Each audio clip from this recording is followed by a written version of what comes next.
Hello, everyone. Thank you for joining us once again. This is the Tuesday's edition of Shagalinku. It was wonderful having everyone here last week, Saturday, where we talked about how we could look good and take care of ourselves, even in the pandemic, and not breaking the bank. We had our UK fashion designer, multi award winning fashion designer, and a lifestyle entrepreneur talking about Sir Adebayo Jones, all the way from London in UK, to talk with us on that. That was on Saturday. And today we're looking at something very deep, okay? A lot of children have special needs, a lot of people have special needs. And we're asking why people find it hard to take care or show love or love children and people who have special needs. Now, we're not going to go into the medical angle of, the categories of special needs and all that. I did drop that on the page earlier on when we were sharing the flyers. But today we'll be looking at taking care of children and people with special needs from the home front, okay? Whether you're a parent, whether you are a guardian, as teachers, as society, as people in the society, why do we find it so hard to take care of children with special needs? Another angle that I find worrisome is where parents, decide to hide children or their wards with special needs. That alone is a human right infringement on its part. From small, the child's been made to see that psychologically you're different from others. When parents, guardians, and even people in the society should make the child feel free, feel loved, be able particularly to compete with other kids, because we might think they have special needs, but the truth is they are also human beings, and they feel better when they can relate with their peers, and all that. Anyway, I won't be talking much. I have someone who will be doing justice to all this. I'll be having as my guest Madam Dottie. She has a long name. I'll let her pronounce it when she comes on air, but she's an evangelist. She made me clearly emphasize that. She's also a feminist, even though I have issues with the modern day feminist people and the feminism we used to know way back when she also started. And then she's a TV host like me, so she's um they call it enemy in progress, or how do they use that word? And then she's also the very big one that I like introducing her with. She's the executive director of Increase. She'll be telling us more about that. But let me bring her on so that she can give me this very long name that she has. First of all, I tried pronouncing the first name and I said I will not go there.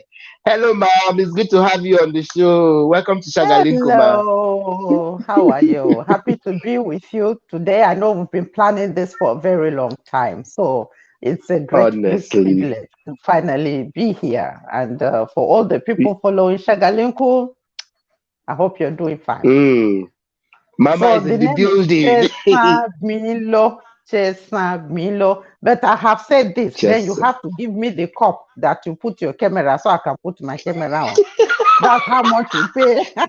we, we I will go want for a you. commercial break. We will go for a Oh, commercial that's break. the I cup. don't I That's don't know the many cup. cup. Oh my You God. try.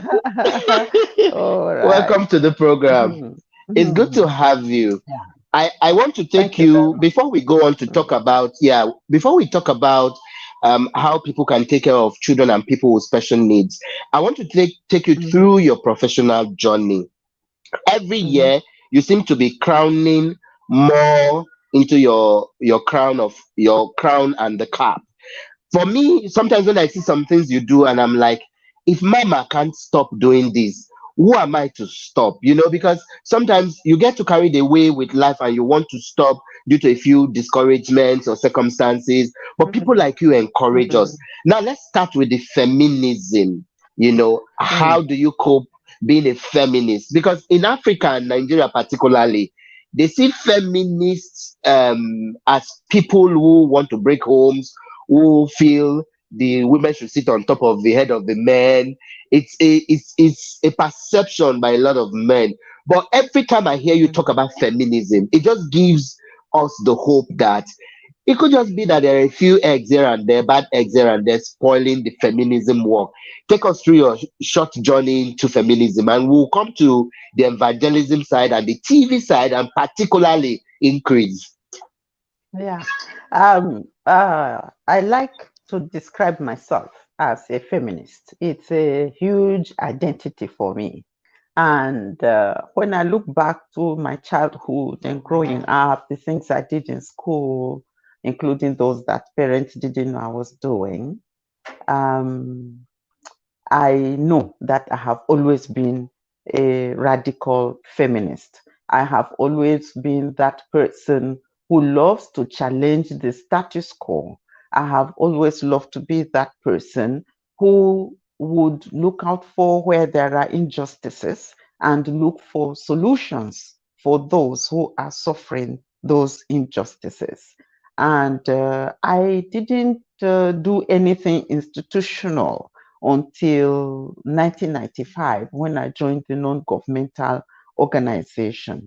I had been part of unionism, student activism, and from the distance, I watched women in Nigeria.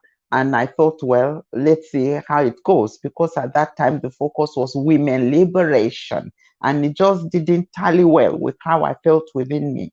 But in 1995, I hopped onto the non-governmental organization and met with women who are really passionate about social change in a holistic manner, so that there is equality, so that there is justice, and everybody is living and their human rights are fully protected. And it's a holistic approach to development and social change. And at that time, I felt very at home, because all the issues that people were afraid to discuss were carried along by the feminist movement. And this included, of course, the human rights of sexual minorities, human rights of sex workers, human rights of persons with disabilities. And so in 1995, we had started some groundbreaking work in all of these areas, inquiring how can we work with these communities or these subpopulation groups so that they enjoy living quality life the way every other person is living. So it's been an amazing journey. I don't see feminists as homebreakers. People say everybody has his own day. There are days that those who call us homebreakers need us and they come running for help. We are not homebreakers. We desire that people have homes if they choose to. Yeah. Well, okay. Thank you very much for that. So I'd quickly also like you to address the part of being an evangelist. How how did that pan out for you? When at some point did you realize that you needed to also spread the word of God around? Is it true? Is it because of your encounters? Is it because you finally felt okay, you needed to do your calling and all that? How did it start out for you? Okay, I got born again at the age of 15. We had an older brother, he's gone home to rest now, who was Hello, passionate ma. about getting everybody born again in the family. Hello, Hello, can you am hear I? me? Okay, we'll get back to Madam Dottie there. And in case you just joined us, the program is Shagalinku Television. This is the Tuesdays edition, and we're looking at how we can love and take care of children and people with special needs. I'm having joined me Madam Dorothy, also known as Darling Dottie. Okay, she's back here, so let me bring her on to join us back. Sorry for that short break. Can you hear me It's now? fine. Yes, I can. Can you hear me too? I can. Yeah, thank you, Great. ma. So Yeah, so yes, I was talking about being born again, at the age of okay. 15, thanks to our older brother. And but you know how life happens, as a teenager and a youth, the exuberance, the desire to try one thing or the other, so I took a break. And for a long time I was on my own. But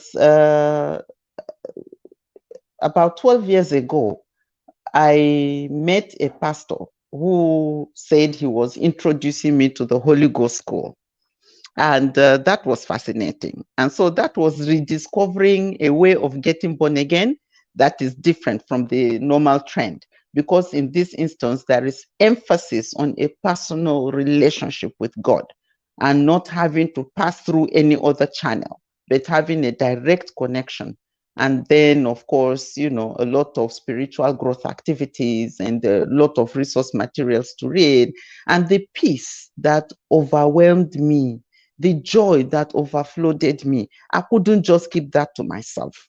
I was moved in the spirit to share with everyone, regardless of who you are. Once you come across me, you get Holy Ghost school book. You get talking about the Holy Spirit, about how much time you spend with God. So that was it. I tasted it and it was good. And I thought I shouldn't hold it to myself. And that birthed the evangelism work. Every time I spend time with God, He tells me what assignment I should do. And then I go on,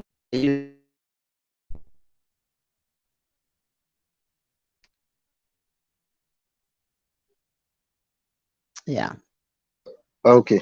Okay. Beautiful. Beautiful. Okay. We'll come back later and talk about increase, but let me quickly read some messages here. This is from Shopimo. I guess this is Yomi from London. It says, "Good afternoon, my beloved people. Mama Dottie, honor you, ma. Ambassador, I greet you. One love." Okay. This is from Yomi in Thank London. you, Thank Yomi. you. Hello. We love you, Yomi. You are just a wonderful brother. He saw the Yeah. flyers and he said he will not miss this edition at all, that he will Uh-huh. watch. Yeah. And then Yeah. this one is from Oyakilome Kinsley. Mm, Idonije. It says, "Well done." mm, Okay. Okay. mm. Okay. So Thank you. let's come back. Yeah, Mm, let's come back to the topic of discussion. And I know at some point I'll still bring back for you to talk about increase and what you do there. Now, a lot of mm, times parents are guilty of this when they have mm, children with special needs. Instead of mm, showing them more love and trying to make them become used to the mm, norm, they kind of hide them behind, don't let mm, mm, people know, don't let the children know. mm, How is it like for you? mm. Um, well, I grew up in a normal society where there is discrimination against people who are different, and persons with disabilities, persons with special needs, are treated as those who are different.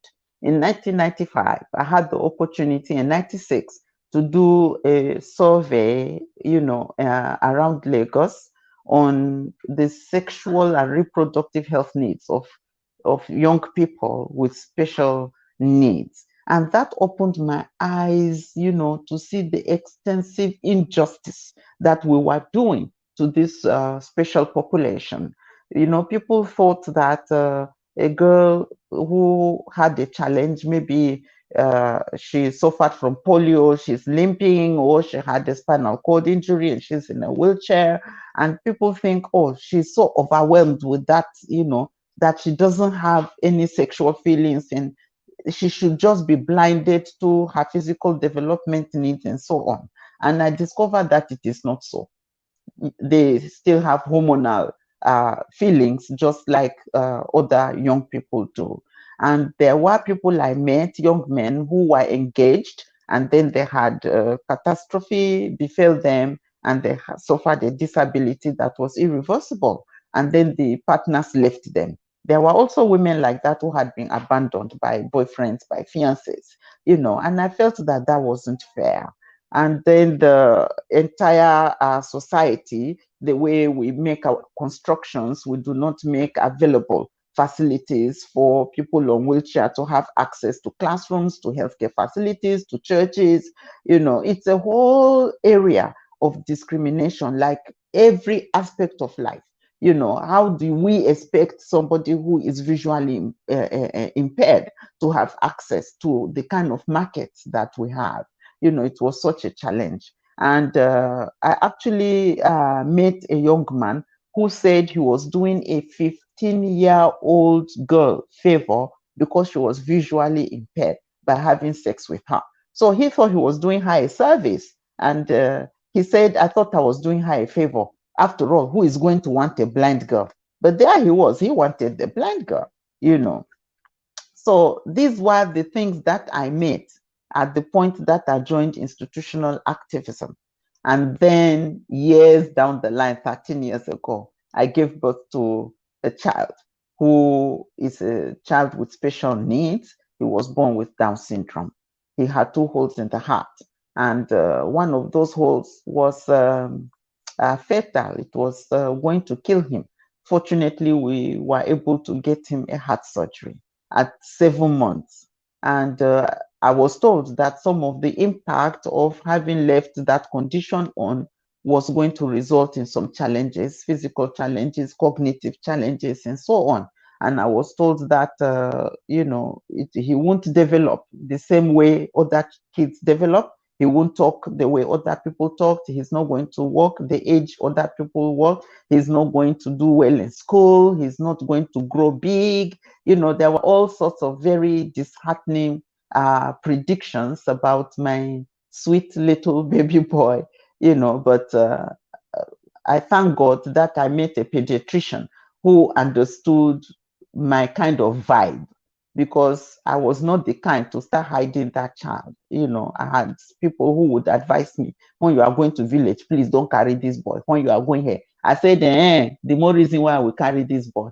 And so I carried him all around the world, because if there was a conference in Mexico, I went with him. If there was anything in the US, Washington, I went with him. Everywhere I went, Uganda, Ethiopia, Ghana, South Africa, he's been all over the place. He's been in big hotels, small hotels, and from the push trolley that he would sit on, he would select the floors that were going in the elevator.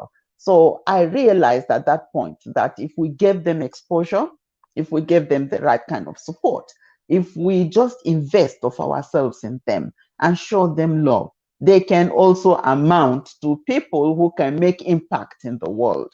He's changing things around where he is. And so are other children who have such or similar opportunities. Okay. Let me quickly take some more messages and I'll come back to ask you a few questions. In case you just joined us, this is a Tuesday's edition of Shagalinku TV. And guess who we have in the house? Mommy Dottie in the house. Do I still call you darling Dottie? Yes, always a darling. I'm sure when you say mama, those seeing me, they can. I know, ever young, getting youthful all the time. Yeah, that's the point. I tell you. So we have those who are darling watching are not Dottie going in to the agree with building. you. Oh yeah, that's it, darling Dottie. Okay, so in case you just joined us, drop your comments for her. If you have questions, please do drop them. Let me read these messages and I'll come back and ask you something very important that a family nurse shared with me when she saw your flyers. This one is from Vision Spring Initiative. Guess it's from Auntie Ngozi. Hello, Ngozi, Lola, how are you? Happy to connect with you at Shagalinku. Yeah, she said, Dottie, you are simply awesome. That's Auntie Ngozi's word. I got this one here from Emmanuel Bayo, and it says, great talk and show here. Please read this one here, Ma, if you can see it. This is from Anne Amodu. Could you read and good respond? afternoon, sis. I feel you, and thanks for the great opportunity. Anne is my guardian angel. You are awesome, Anne. And please say me hello to Obed. Well, yeah. and Yomi from London a second time. Read this one, Ma. My forever darling Auntie Dottie. Hello, Yomi. I love you. Wow. Yeah, thank you so much, Yomi from London. And keep your messages coming. She's here. She'll read, she'll respond to some of them. Now, Ma, as the flyers came out, if a family physician told me when she saw the flyers that this topic is so touching that while she shared it on her own page too, that another nurse who is a colleague of hers saw it and was like, wow, that how come we're able to talk about this, that this is something people rarely talk about. Everybody would want to just hush and we live in a society where people just live in self-denial. People just want to sweep everything under the carpet. And she particularly told the physician to tell me that the lady said 4 of our children have special needs. I wish I could really have her on the show, but sometimes people don't have that courage to come out and talk. So Yeah, what would be your message to such mothers? Because I can imagine the burden, not really burden, because if you say burden, it's coming from a negative angle, but I can exactly. imagine what she's going through. I'm imagining what she's going She's through, not and I'm going sure when through a she's hello, yeah, yeah, what but I am but seeing in this woman's life is that she has precious gifts in 4 places. That is what it is. You have precious gifts in 4 places. So you have a multiplication of 4 of the gift of God, the special gift of God. I believe that God would have seen the largeness of your heart and the overwhelming love that has been shed abroad your heart. And He sees that there is excess that you can deposit in the lives of not only one person, but four. You must have a big heart, and God knows that you do have one. And so you should be full of joy to have been recognized by heavens and been gifted by these special children. Because we like it or not, these call for special attention and special care. And when God nominates you for an assignment this important and this vital, then you must be proud of yourself as God workmanship. God knows what He has deposited in you to give you those precious gifts. And so it shouldn't be a burden. It should be a life of joy, of exploration. No day is the same when you have these children, because all the time you are paying attention to what they're doing and try to identify where their strengths are and where their weaknesses are and what you can do to strengthen them, in their areas of weaknesses. You are a builder, you are a care provider, and God has positioned you specially for that. And in 4 places, it's magnificent. It is only God who can give us those kind of gifts, and we should collect them and receive them with joy and do everything we can not to fold God's hand, because the measure of trust He has in you is commensurate to the measure of responsibility and assignment that He gives us. So you can see that God trusts you so much in 4 places. You should rejoice. It's a privilege. hmm. Whoa. Even if she doesn't watch this, I would cut out this clip and send to her, because she was really really feeling so bad, and I am happy Mm, you're here to talk about that for her. Okay, mm, I'll take some more messages now, and then I'll come back mm, and ask you some more questions. This is from Daniel Akoji Mill. It says, in my own opinion, it's ill mm, advised to be ashamed of kids with special needs. Their form of disability is mostly caused by mm. what they know nothing about. The best we can do for children with special Exactly. needs is to show them love and give them proper care. This is from Daniel in Kano. What's your response, ma? Mm-hmm. Oh, I agree with you totally, Daniel. We need to give them care. I mean, we all have one thing or the other. That's the funny part, you know. But because their own is showing, so we label them. No, that's wrong. We are supposed to show them love, because the situation that they are in, the condition of their birth, or even if it's an accident or another ailment like measles that caused the disability, or high fever that caused the brain damage, and they have these challenges. It is not their fault at all. It is not. And so we must appreciate them, appreciate their position, and then give them everything they need to make life worth living for them. I know a friend, who gave birth to a child with Down syndrome. And this girl, for all her 21 years, has never sat down, but her body has continually grown like a woman's body. So for very many years, this girl has been menstruating. And, she doesn't talk, she doesn't sit, she doesn't, smile, she doesn't. But you know what this woman told me? She said, I will never change my daughter for anything in this world. You can imagine that. There is something she is gaining. There is something she has found in this child that has given even her meaning and a reason and a purpose to stay alive, you know. And so I agree with you, Daniel from Kano. We need to show them love. We need to invest in these children, and not only as families, but also as a government.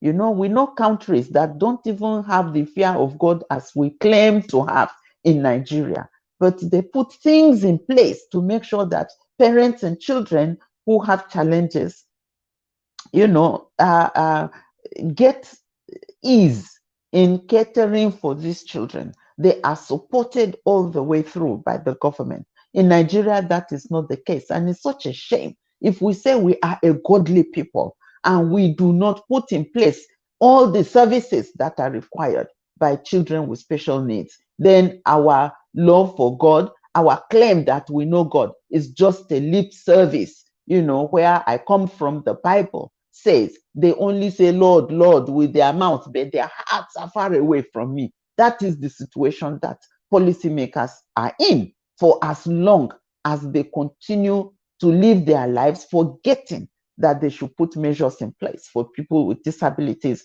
and their families to have a meaningful life, a quality life. It shouldn't be the responsibility of the parent alone to figure out who this child can be. It shouldn't be the responsibility of the parent or some private sector to create a special need for the child in school. No, there should be an abundance of spaces that these children can go into and derive meaning and purpose for their own lives. You know, I was telling a friend recently who also has a child with special needs.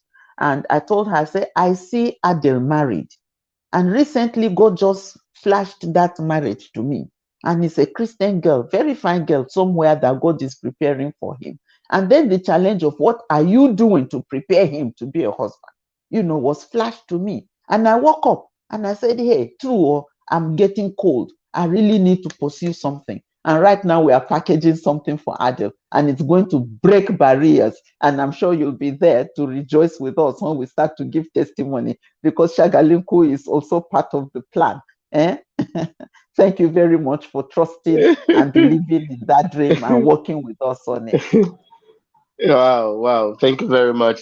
I'll take some messages here and then we'll go on. This one is from Stanley in South Africa. It says, live right now, watching you from Johannesburg. I want to really thank you for your guest, and I have been so inspired. God bless you, Stanley, Johannesburg. Hello, Hmm. Stanley. Happy to have you join us this afternoon. Yeah, I'll take these other ones here. This is from one of our very, very regular viewer in Philippines in Asia, Philippines island in Asia. His name is Karim Jackson, and he says, "Hello, beautiful people here in Asia, watching you from the Philippines island."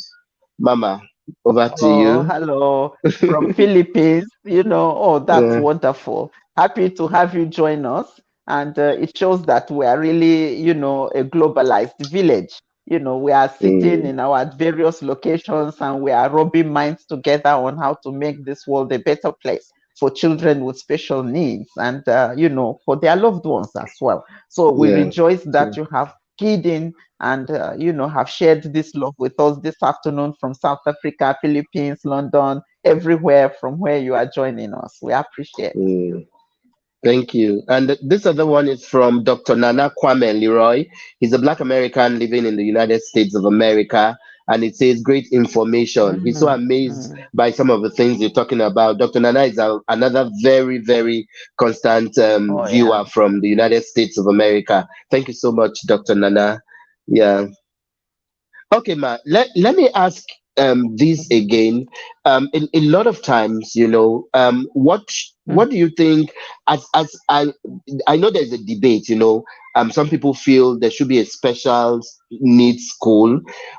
Some say kids with special needs should just go with the regular school, that it helps them know that you're not alone or you're not different and all that.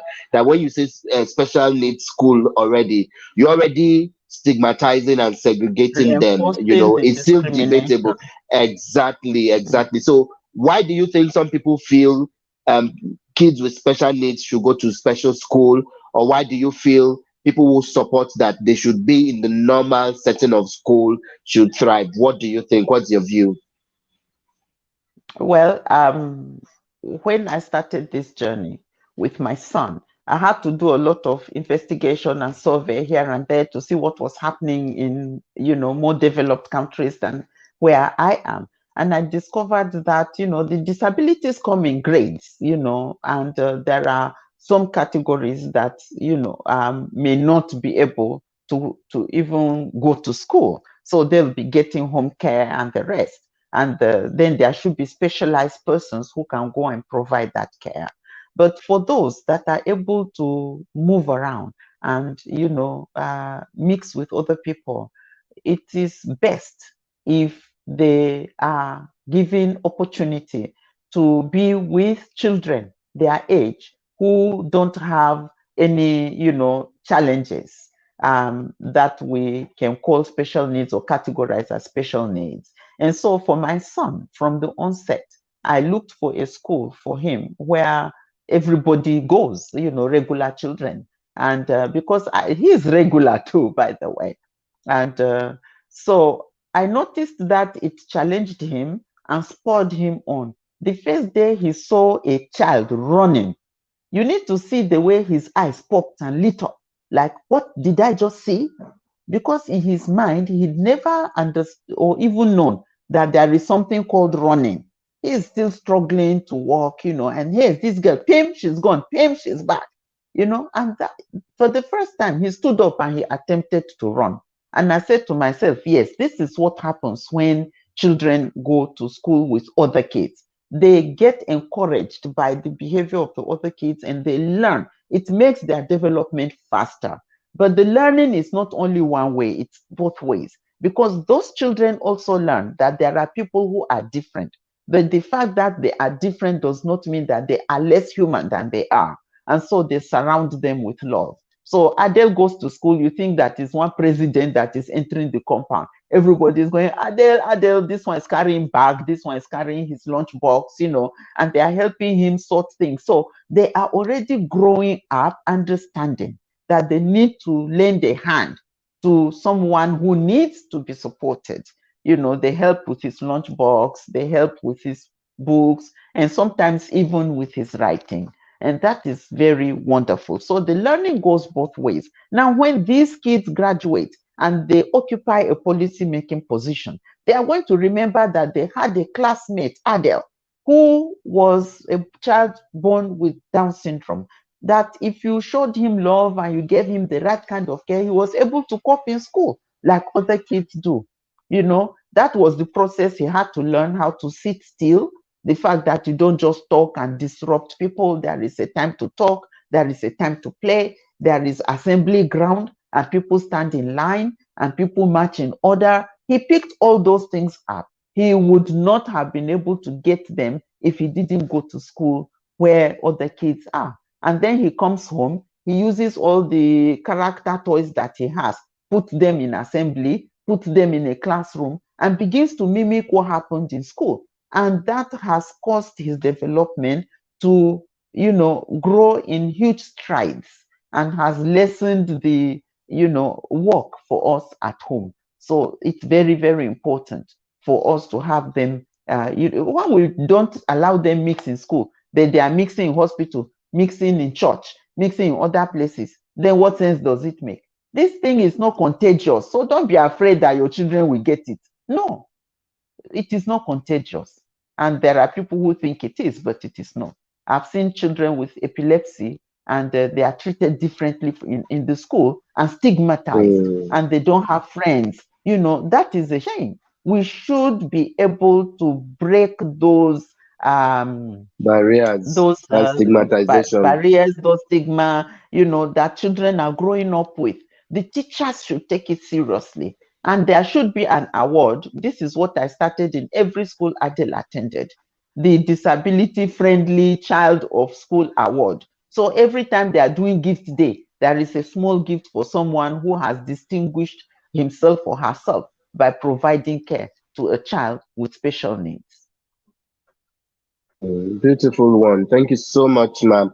I got a message here, and it's a lengthy one, but I'd like you to read it. It's from one of Mm, us too, in London. His name is yeah, Josiah Okpeyemi Hamza, yeah. all the way Oh, from UK. Please read. Josiah Hamza from London. Thank you, Auntie Dorothy. The topic is quite a sensitive one. You are speaking from the heart. What are the steps taken to ensure our societies reflect or embrace this reality, children with special needs?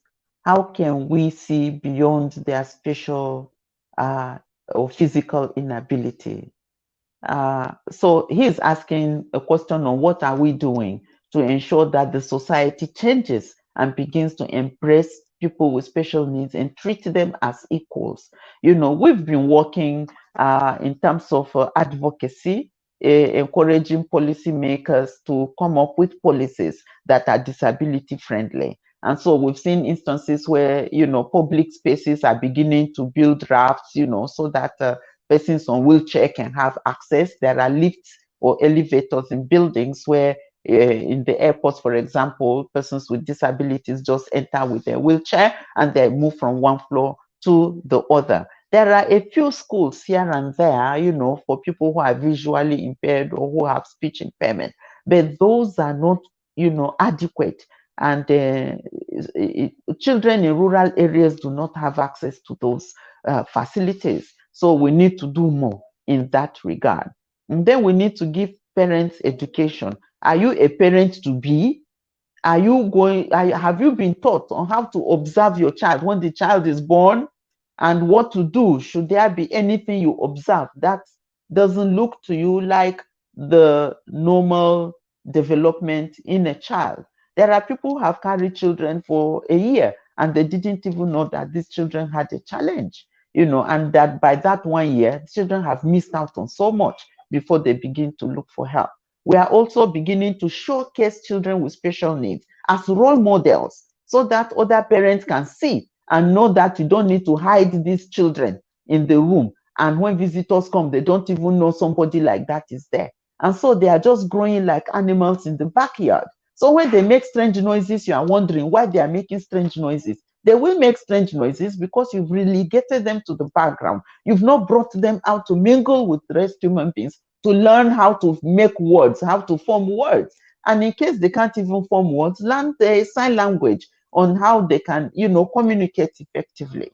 These things are important. We need to work with everybody to enlighten people, but especially showcasing the things that children with special needs can achieve. You know, my son, he plays drums and he's very good at it and he enjoys it, you know. And like I said, we've discovered something he's very passionate about that we are going to launch in a few weeks. And we hope that you will keep your eye and ear open so that you can flow with us and celebrate this new gem that we are going to give to the world. You know, the Holy Spirit has brooded on him and has fashioned him out into somebody special, and he's going to impact his generation just the way other children do. And that is the kind of thing we should start doing. Let's pick up, let's bring them out, let's showcase them the things they can do, not only focusing on the challenges that they have. And that will make the world a different place for all of us. Beautiful one.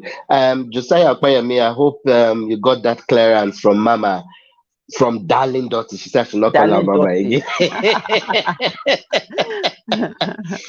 Okay, Ma. I wanted to take us through your journey in Increase. It's been amazing how Mm, Increase has groomed a lot of activists. A lot of mm, activists can trace their roots. Advocates, activists, social workers can trace their mm, roots to what Increase mm, has done. I have probably mm, been one of the beneficiaries of that, and we are doing amazingly well. And sometimes when I speak in foreign platforms and everyone wants to like, "Ah, ambassador, you are doing this or you're doing that," I would say if I will count the top 3 people or top 5 people who has impacted in my life, Darling Dottie would be on that top 5 or top 3 list.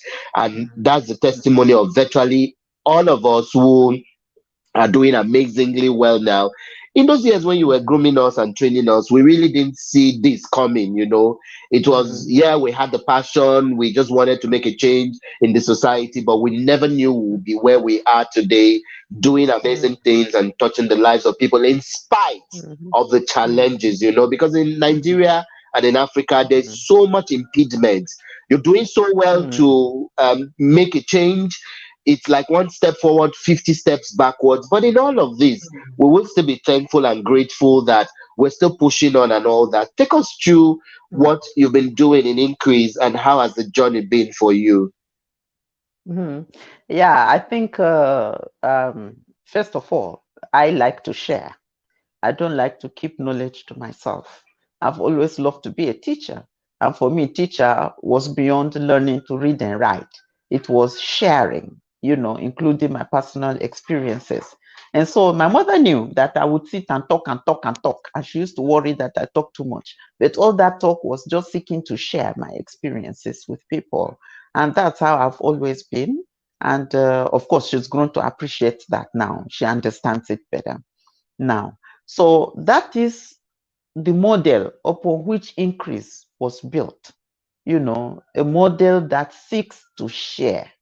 And the thing that we thought we could share was the skills and knowledge on how to bring about social change, you know, and gender equality and how to address, you know, violence against women. And when HIV came and the discrimination surrounding it, we put in, you know, all our energy and campaigned about the human rights of people who were infected with HIV way back in the mid-90s, you know, when people were still in denial. We were already campaigning for the human rights of people who are infected and those affected, you know.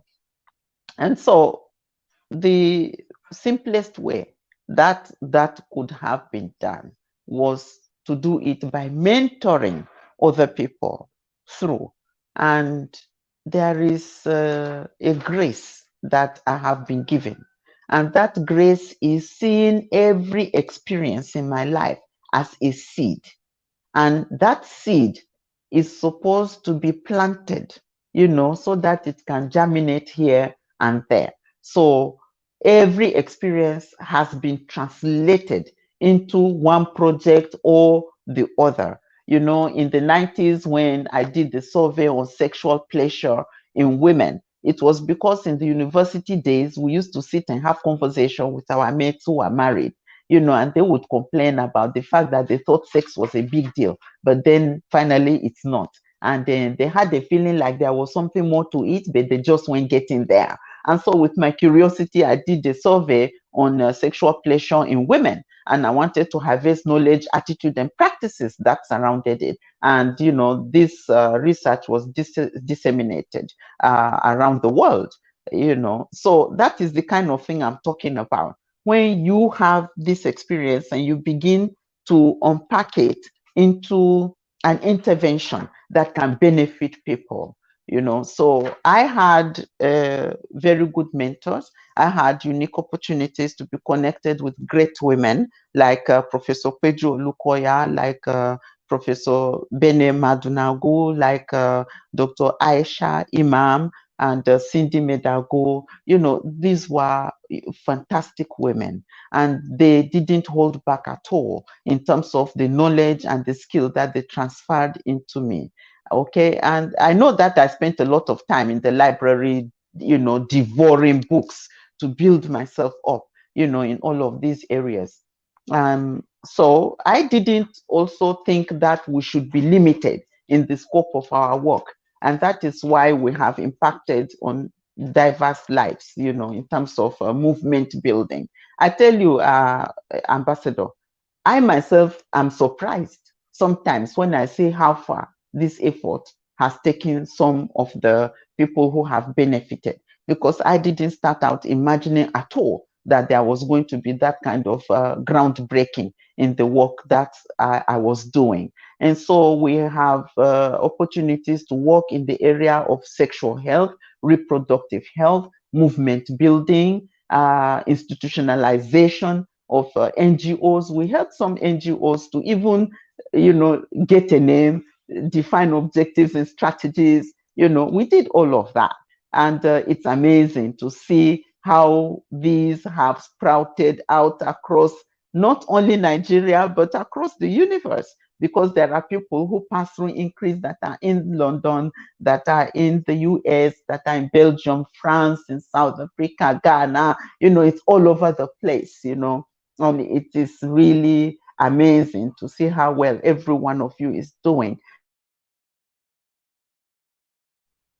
and have been passionate. You have invested of yourself in the little that I was able to drop here and there. And you can do holistic things and it's amazing. And that is because that's the hallmark of Increase. And that's why we came up with the project called Connecting the Dots, because we believe in the intersectionality of human rights. We know that the right of life is connected to the freedom of movement, the freedom of expression, as well as, all of these rights are connected. If we remove one, we dismantle the rest. So for any individual to enjoy and have a fulfilling life, then they have to have all of these rights connected and guaranteed so that they have quality life. And so we have Connecting the Dots as one of the projects that we have put together. And it's building bridges across movement. It's bringing people together to look at issues of global economy, political restructuring, environmental justice, and sustainable livelihoods. And then, of course, sexual reproductive health and rights. And we do not only take them in isolation, but we are dealing with them in an interconnected manner. To say for a woman in the village, in the rural area, how do these translate in their lives? And that's because a lot has happened to me too in my life. And if I didn't connect all the dots, then I'd just be, I don't think I'd even still be alive, to cut it short. So if I am a breast cancer survivor, what are all of those things and how have they interplayed to ensure that the choices I have made in the way I have approached the disease and have managed it, obtaining treatment, generating and mobilizing resources, to ensure that I continue to live a healthy life and an impactful one, So that is the meaning of connecting the dots, so that we are able to harmonize all the different aspects of living that make us human persons, human beings, so that we can live well and as well impact on the lives of others. So when I'm a widow, what does that mean to me? When I'm a mother of a child with special needs, what does that mean to me? How does that impact on my sexual reproductive health? How does that impact on my environment? And how does that impact on my role as a political agent? Because I need to have a voice, I need to project a voice. And how am I having access to those spaces, the mainstream where agenda is set, where it is decided who gets what, how resources are distributed, opportunities given. So connecting the dots is embracing this holistic human being and translating that not only into a concept but a living reality, so that people begin to experience the wholeness of life. Not people who are enjoying to farm but they are not enjoying electricity. No, not people who are enjoying giving birth but are not enjoying the pleasure that comes with the experience of sexual intercourse. So for us it's everything together, nothing is less, and it is for everybody. And so we came up with this slogan of everyone counts. We are not leaving anyone behind, and that is the way we have taken the work of Increase. And we expect that this will continue to roll out at least 25 mentees every year. And these mentees, we expect them to have impact on the political space in Nigeria. We don't want people entering politics who are half-baked. We want people to go there who understand how all of these four big components of life interplay, so that when it is time to draw up policies, when it's time to draw up political manifestos and so on, they are educated and they are approaching it from a point of view of how this can benefit people, not how they can steal money and put in their pockets or have big titles so the whole village comes to worship them. No, it is about service. It is about impacting the world. We are builders. Okay.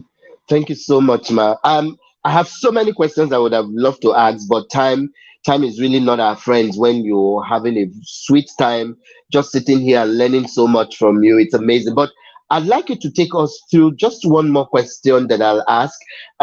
Is the breast cancer awareness month, I know, and breast cancer day was also Oh, yeah. celebrated recently, and I saw a few activities you did, your guest appearance in so many platforms. First of all, how how were you able to, because the truth is you give hope to a lot of people. When people don't come out to talk about issues like this, people just die silently and they don't know. But you really can't quantify the strength and the hope you give people. Just hearing you talk about how you've been able to survive it, it's so amazing. Now, I know there is really no time for us to talk so much about it all, but in a minute or two, what would you like to advise women? What would you like to advise people who are going through all this now? They might just have gotten a result from the doctor saying this is the road, what should they do, and all that. What would you like to say Yeah. to them? There is nothing uglier in experience than having that result read to you that says, we've checked you, we've done biopsy, and we've confirmed that the tumor you have or whatever it is malignant. It means you have cancer. It's just like the world falls apart. Then there is a moment of anxiety, of panic, of worry, of hopelessness, and so on. But we can choose not to wallow in those negative feelings that keep us and restrain us from taking proactive measures to take charge of our lives. It is not a death sentence. It is not something that it is announced to you and then tomorrow you just go and get buried. No. Just like every other disease, cancer can be managed. The challenge is dictating it on time and doing the right things at the right time. It's been 10 years.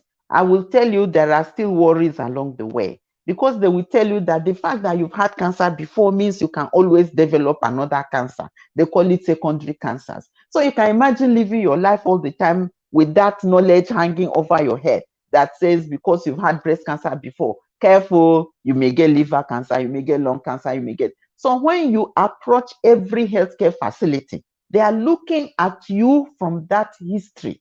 So the things they could check in other people and walk away. Your own, they go look at so they must find something inside. So women and men and boys and girls, if you are out there and you've got this result, please don't lose hope.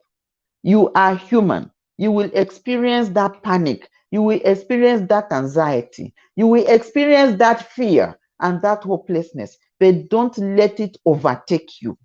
You are more than that. You are beyond all of that. You can still live a meaningful life and have impact. In fact, much greater than people who haven't been described as people who are carriers of a terminal disease.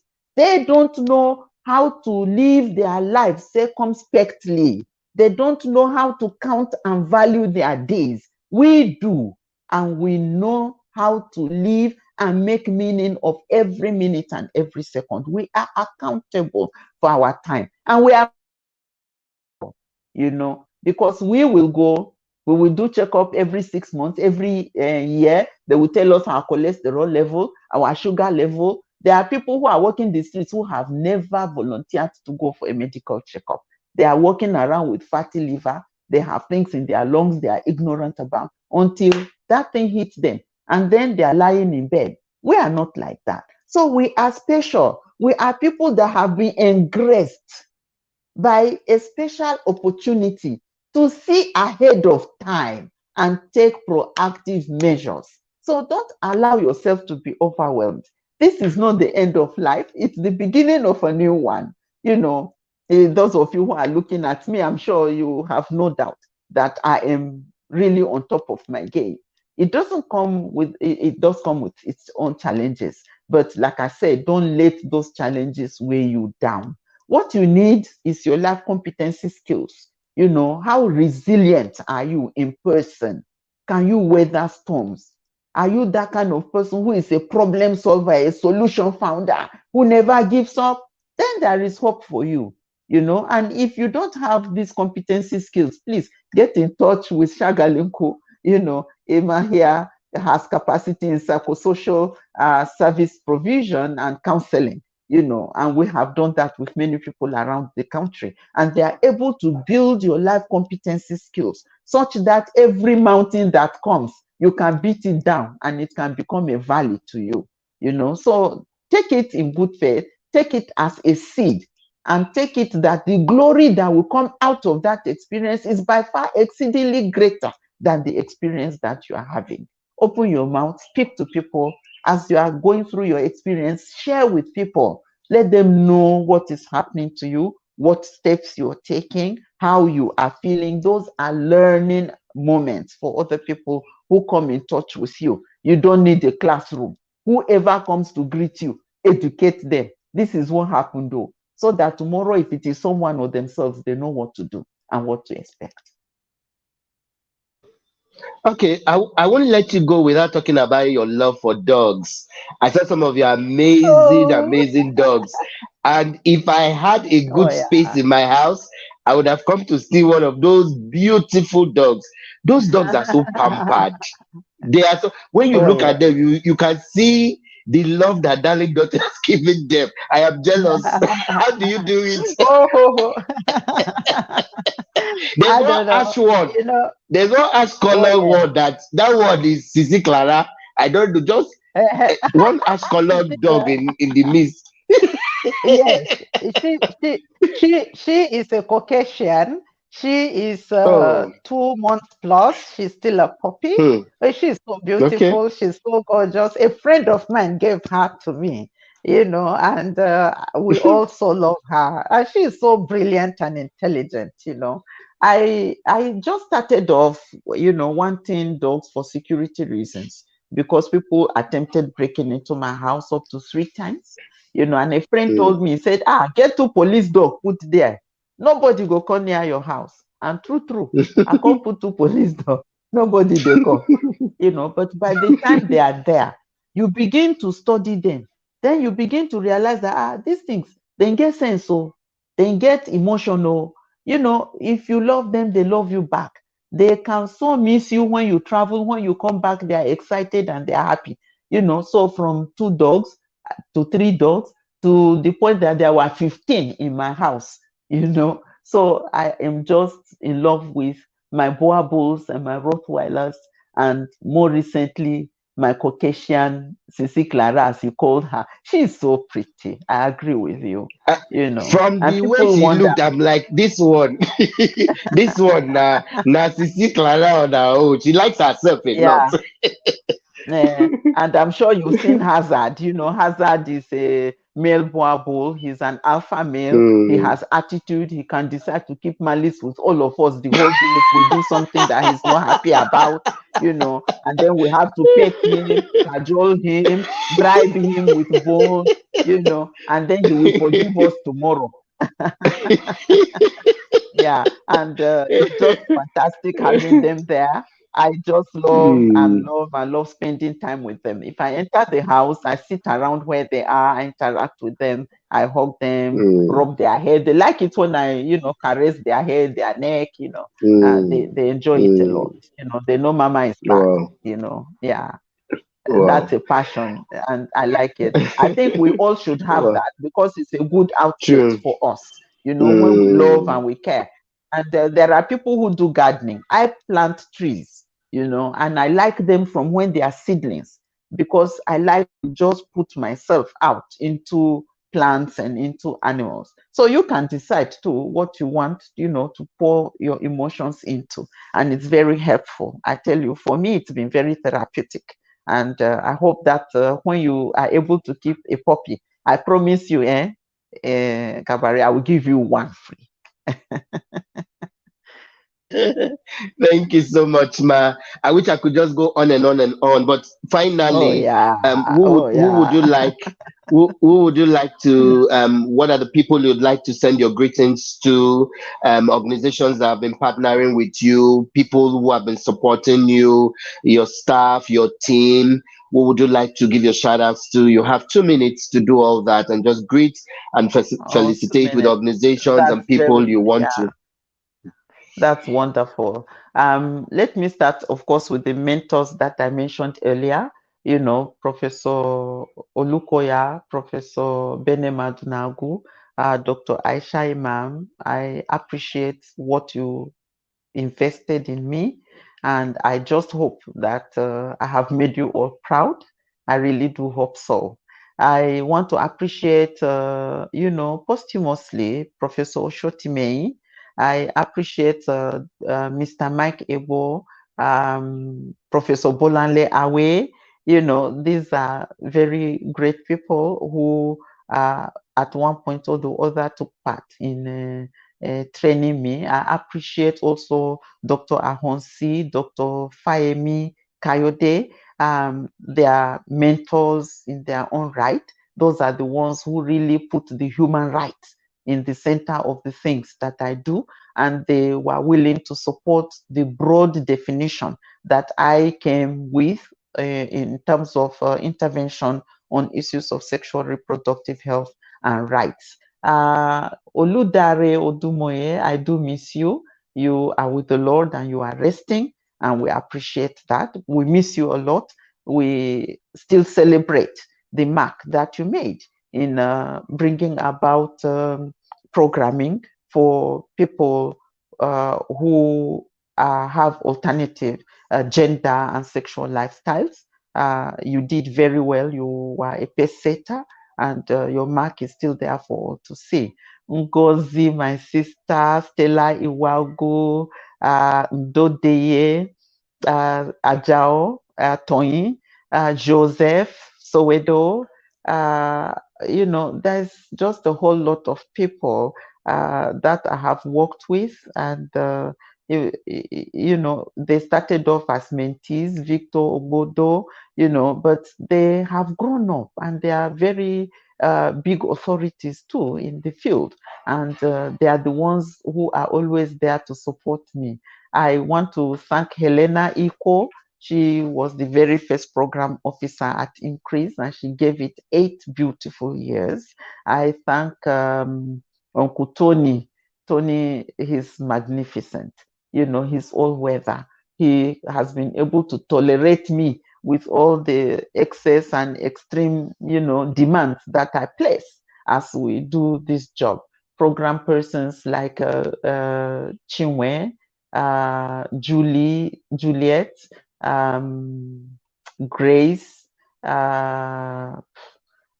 There's just a whole lot of I really do appreciate. And there are those who came, to obtain services and go, but they are just wonderful people. Vanessa, Denise, I say hello to you. I appreciate, the contribution you brought on board Increase. Oliver, Anene, Michael Igodaro, you are all out there doing wonderfully well. And even more recently, you were joined by Obi and Amate Siro, and I appreciate the work you are doing out there. It all dates back to, Increase. I appreciate Reverend Mark.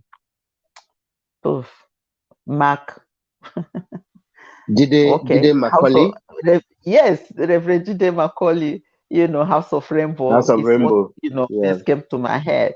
You did such a marvelous work, and you also opened new opportunities for us at Increase to partner with people at the international level who are working on LGBT rights and spirituality. And then Davis Makiala, you've come a long way too. I appreciate you. Leslie Ann Foster of South Africa, Leslie Agams of Nigeria, Ihoma Obibi, you're all wonderful feminist sisters and aunties, and I appreciate all the roles that you have played in my life. And since my diagnosis, many of you have been very supportive. My mama Ero in Kano, you are constantly checking on me and advising me to keep to my treatment and not default in the things the doctors have asked me to do. Thank you all so very much. I also want to appreciate my spiritual mentors who have prayed with me and have helped me in my spiritual growth and the opportunities that I've had to serve in that domain. Pastor Chris Oyakilome, Pastor Adeboye, and then the pastors that are serving, Reverend Tom in Abuja, Pastor Dare, Bishop here in Minna, Pastor Noah, Pastor Akirimola, Pastor Dare in Bayelsa. You've all been very wonderful. And all the others that I haven't mentioned, don't take offense. I have 2 minutes and I can't exhaust the list, but I know that you have watered me and God will continue to water you back.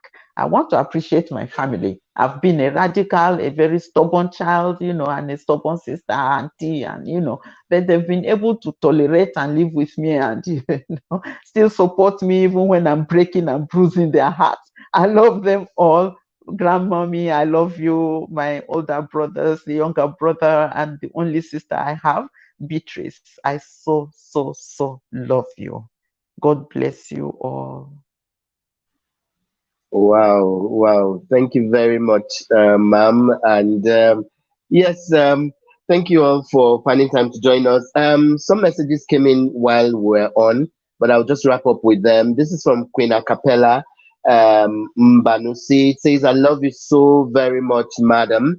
And the second time around, Queen Acapella says, children are so very sensitive and see when people are insensitive towards them, especially those with special needs. You are a great mentor.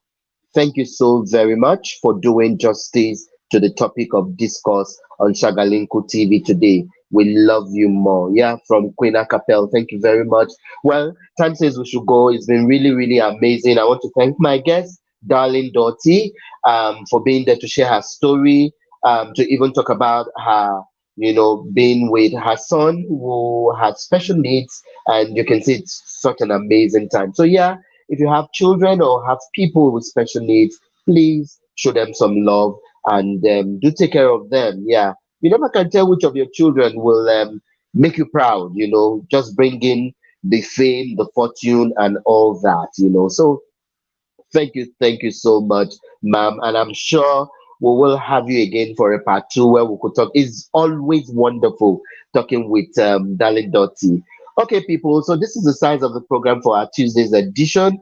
Join us on Saturday for a fresh edition. We'll be here to talk about youth development, what young people can do to survive, what has government done for young people, and how can young people leverage on the skills they have to push forward, because sometimes we always look at what government can do for us, government can do for us. We might just wait for eternity. So while waiting for the government to do what they need to do, what can young people do in taking up their spaces and making sure they self-develop themselves while we wait for a better country that we hopefully might have, if we will. Because as it is right now, Nigeria is one step forward and 50 steps backward, with so many impending policies and things just to stifle the growth of the economy. Anyway, my name is Ambassador Emmanuel Gabari, and thank you all for joining us.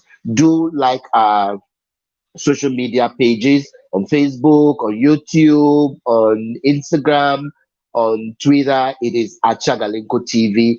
And please, for the YouTube, click on the notification button so that whenever we come live, you get notified. Thanks to everyone who joined us, everyone who sent messages, so numerous that I can't start counting, but thank you Thank you. Thank you. The videos are still here. You can watch them after the show. You can share them with your friends and let them also watch. Thank you once again to Darling Dottie for finding time to join us. We love you all, ma'am, and God bless you. And yes, to everyone, let's do it again on Saturday, God willing, 2 p.m. That's the time for us. From all of us here, bye bye, and have a beautiful Tuesday.